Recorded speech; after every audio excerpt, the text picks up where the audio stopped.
Hello everybody, this is Charles and I am back with another toy review, this time for Bandai Chogokin GX-82 Daitarn 3 Full Action! Alright! So I just got this imported from Japan today and really excited to bring this review to you. And just to see the box art, you can see the official Bandai Tamashii sticker.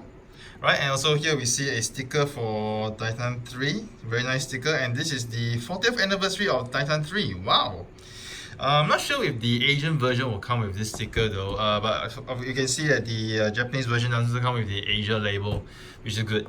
So you see over here the back of box art whereby it shows the features and articulation and poses of Daitarn 3. And over here we have a very nice facial feature. One thing I want to mention about the facial feature is that I love this anime face. However, when I look at the toy, the face does look to be pretty different. As you can see, the nose bridge over here, the nose bridge is like, the nose is bigger here, and the crest on the head is sharper here compared to here, and so is the chin. The chin is actually flatter here compared to the chin over here. It seems to be bigger. Overall, the face sculpt here seems to be sharper as well compared to this, which is less sharp, more squarish.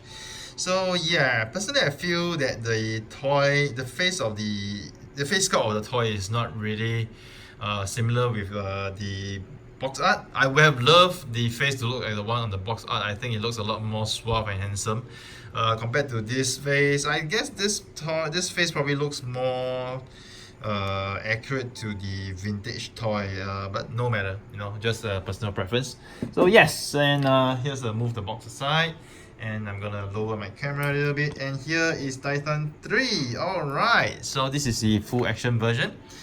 Really nice piece. Let's look at over here, take a side view over here, back view. Alright, another side view, bottom view. Okay, view, look at the details on the feet and from the top down. Really nice.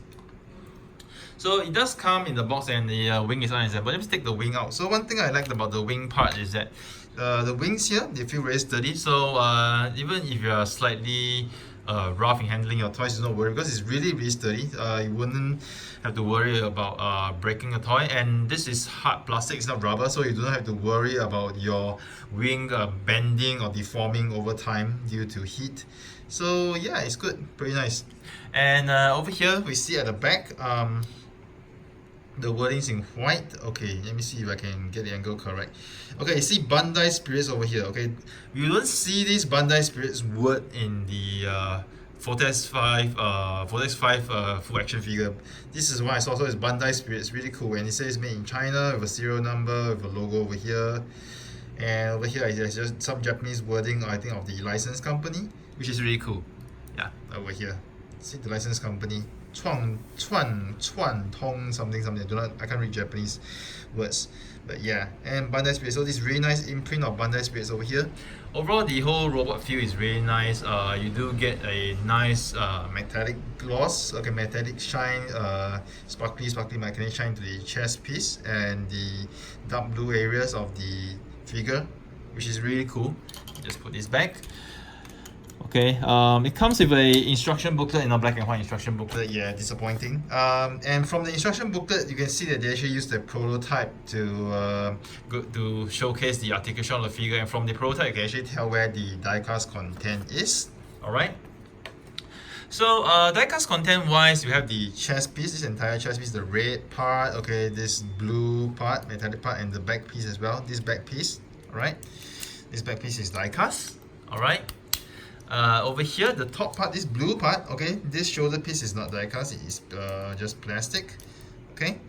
And the joint inside, okay, the arm, the joint for the arm is diecast, elbow joint diecast. Okay, if you were to release this, you can see that the waist joint, okay, the torso joint over here inside, this torso joint here is diecast. Let's put it back a little bit. And if we lift this up, the joint over here connecting the thigh and the lower part of the body is diecast. Over here the knee joints are diecast. The ankle joints, okay, ankle joints are diecast as well. Can't really see it clearly from here, but the external part is plastic, but internally Okay, it's diecast. Let me see if I can shift this out. Yes. So it's a mixture of plastic and diecast over here. You can see this gunmetal silver part here. This is diecast. Okay, this entire feet section. Alright, this entire feet is diecast. The bottom of the feet is plastic, but this entire feet section is diecast. Right. So much for more about the diecast content, which is not bad. Does feel pretty heavy, but it feels lighter as compared to the GX. Was it 79 Vortex 5? Yeah, it feels lighter, slightly lighter in comparison, but nonetheless still a hefty, nice feel to it. And let me just go through the articulation right now. So let's say from the head part, you can see the head. You have some neck articulation. It's double jointed neck. Okay, just take this piece out. You can see that there's a neck joint over here, and there's also a head joint over here. So it's a double jointed body and neck joint. You cannot turn the head 360 due to the fact that the chin is blocked by this blue piece over here. You can only turn about maybe say slightly over 45 degrees. Alright, so you cannot move it beyond that. Okay. Shoulder joints wise, you can leave this part completely up. This is you can move the side panels up as well. This is to give you more clearance for the arms, and you can actually move this all the way further up, but it's being blocked by the head, so you have to take the head off. Okay, just pull the head off. Okay, you can see that when you pull the head off, it gives you slightly more articulation for the shoulder part over here. Okay, you can actually move it slightly more. Let me just move it down. See, so this is down, this is up. But the fact is that in order for you to move this part, your head has to be out of the way. The head has to be out of the way. So in order for the head to be out of the way, yeah, it's a bit redundant. So you really have to repress it all the way up this much. Okay, and the head is really bent to sort of a little bit awkward angle for this to be up. But it can be done. So the way to get it done is that you have to hold very close to the shoulder part. Okay, the armpit area rather, and push it up in order for you to move the inner shoulder upwards. Yeah. A little bit of a hassle, but yeah, that's how it's done. In terms of the arms wise, you can actually raise it more than 90 degrees. Okay, you can raise it this much high up. Okay, you can actually swing the arms out as well, all the way out. Okay, the joints over here you can see, you can swing it all the way out. Over here in the elbow section, the top part of the elbow, you can actually rotate 360. Okay. Arms wise, okay, you can see it's supposed to be a double jointed arm, but you don't really get a lot of double jointed, you don't really see as double jointed articulation. As you can see, this is the maximum that I can go to. Okay, it just looks like it's slightly, just slightly more than 90 degrees, just very, very slightly more than 90 degrees, you can tell. And the reason being that even though this is a double jointed elbow, okay, the armor part over here is too huge and it blocks the part. So let me just pull this portion out. I can actually pull this arm out. Okay, since I pulled it out, you can see that this part here, okay, is plastic, but I think it's made of durable plastic. This is the die-cast part. So this part is plastic as well. Let me just slot it back in here first. Oops, where did it go? Ah, here it is. Just slot it back in here first, and I'm gonna put this aside. And this is the arm joint. So you can see this part, you take it out. It is a very nice, I'm not sure what's the material on this. Let me just see if I can read on the instructions. Does it say what material it is? I'm not sure what material of die cast this is, but it does look to be very durable. It doesn't look like the type that will disintegrate and break the pieces. Really nice. I like the color, very, very nice. And you can see it's double jointed. So you can actually bend it this much. You can't really do a full 90 degrees on both sides, but you can actually bend it this much. So compared to with the armor, okay, I'm gonna bend the left arm just to show the maximum of where you can go. This is how much you can go. Alright. So if you were to remove the armor, put it here, you can see that you can get actually a much better angle. You can probably get this is more like 90 degrees, maybe slightly more. Maybe slightly less, so you get like let me see, this is more like maybe an 80 degrees angle, and this is more like a 45 degrees angle. Yeah, so you can see the difference of the articulation. So it does seem to me that I say even if you do not have a double jointed elbow, let's just do it this way. Okay, even if you do not have a double jointed elbow, Okay, you can see that the articulation here that it gives you on one joint, okay, it's probably around, okay, this is one, yeah. So it's probably around over here, it looks to me from 90 degrees, a little bit more, maybe 100 or 120 degrees, yeah, from this, yeah. So the double jointed elbow does have its usefulness to give you a little bit more articulation, alright, just that it doesn't give you enough clearance to go all the way, right? So let me just form this back, so much on the detail on the articulation of the elbow. Okay, I'm gonna slot this back in. Okay, wipe my hands a little bit, it's yeah, sweaty. Push this in. Okay. Okay, I'm gonna make sure I get the entire ball joint in. Okay, cool, it's done. Yeah, so moving on to the wrist portion, full 360, you can actually rotate a little bit, it gives you a little bit more clearance. Alright, over here there's a joint at the back. Right, then we have the insane torso articulation, very insane torso articulation. Sideways, you can move this much. You can actually raise the torso all the way, literally separating into half. Looking at the detail over here, yeah. You can actually have the torso this much. It's really crazy, it's really insane, but you wouldn't pose him this way. Neither will you pose him this way. This pose you can probably use it, when he does his what you call it, sun attack. Yeah. But it just look awkward if you look at it from the back, yeah. So I think regardless of what articulation I use it for, I'll probably just try to keep the shoulder, the top torso in place. Looks more realistic. Over here, the skirt wise, you're gonna lift up this much. Let me just take this piece out first. Lift this part up. Warning, paint chip warning. So far I've been pretty careful with how I handle it. I'm not sure whether there's this part will get paint chipped, the silver part on the mid torso, but just be really careful. Over here I can show you that I already had a paint chip, okay, from the for the groin area. Okay, very slight one though, you can see at the bottom over here. I have a very slight paint chip here, you see this part? Yeah, very slight paint chip, despite the fact I was being very careful. The thing is that because the thigh is pretty big, so if you were to just move the leg forward this way, or if you don't give enough clearance, right, very likely the thigh is going to scratch against the paint at the groin crotch plate over here. So you got to be really careful. So when you want to raise the leg upwards, you have to really extend the thigh outwards pretty much to the maximum of what the side skirt allows you to do so, alright? And from there, lift up the leg, but be very careful to give enough clearance. If not, this part is definitely going to scratch this part. So over here, you can see the articulation I have over here, nearly 90 degrees forward, alright? Gonna move it down back. Sideways, you can probably raise about this much, which is, looking at it, probably around 60-70 degrees. Okay. Very nice feature on the joints. I got to mention again the way that Bandai has engineered the leg joints. Really wonderful, really awesome. I got to give them credit for that. Because of this joint that they made, you can pretty much easily have your, kneeling pose. Pretty much easily have your kneeling pose, which is really cool. Don't really have robots being able to do kneeling pose in the past, but now with this you can actually do so. And back to this, we have double jointed knees. You can bend this much, which is really cool. Alright, be careful. See, be careful over here. See, the thigh joint is actually rubbing against the crotch plate. Okay, be really careful on this.